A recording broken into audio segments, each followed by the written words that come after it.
पाञ्चजन्यं ऋषिकेशो देवदत्तं धनञ्जयः पौण्ड्रं दध्मौ महाशङ्खं भीमकर्मावृकोदरः।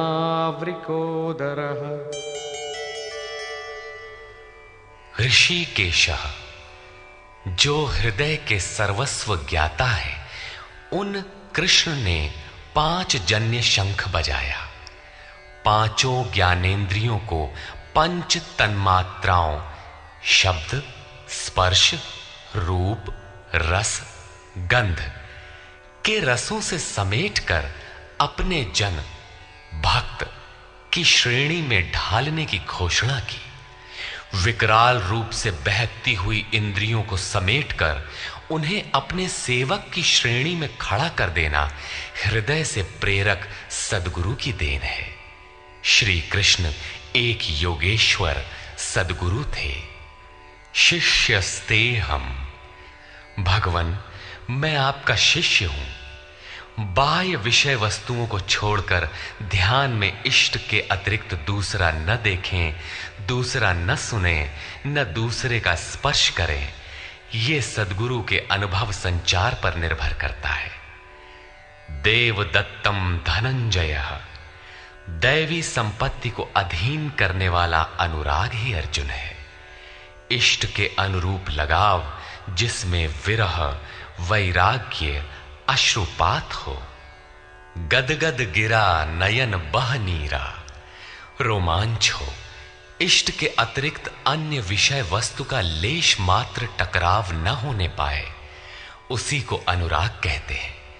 यदि ये सफल होता है तो परम देव परमात्मा में प्रवेश दिलाने वाली दैवी संपद पर आधिपत्य प्राप्त कर लेता है। इसी का दूसरा नाम धनंजय भी है। एक धन तो बाहरी संपत्ति है, जिससे शरीर निर्वाह की व्यवस्था होती है। आत्मा से इसका कोई संबंध नहीं है। इससे परे स्थिर आत्मिक संपत्ति ही निज संपत्ति है। बृहदारण्य कोपनिषद में याज्ञवल्क्य ने मैत्रेयी को यही समझाया कि धन से संपन्न पृथ्वी के स्वामित्व से भी अमृतत्व की प्राप्ति नहीं हो सकती। उसका उपाय आत्मिक संपत्ति है। भयानक कर्म वाले भीमसेन ने पौंड्र अर्थात प्रीति नामक महाशंख बजाया। भाव का उद्गम और निवास स्थान हृदय है, इसलिए इसका नाम वृकोदर है। आपका भाव लगाव बच्चे में होता है, किंतु वस्तुतः वो लगाव आपके हृदय में है, जो बच्चे में जाकर मूर्त होता है। ये भाव अथाह और महान बलशाली है। उसने प्रीति नामक महाशंख बजाया। भाव में ही वो प्रीति निहित है, इसीलिए भीम ने पौंड्र प्रीति नामक महाशंख बजाया।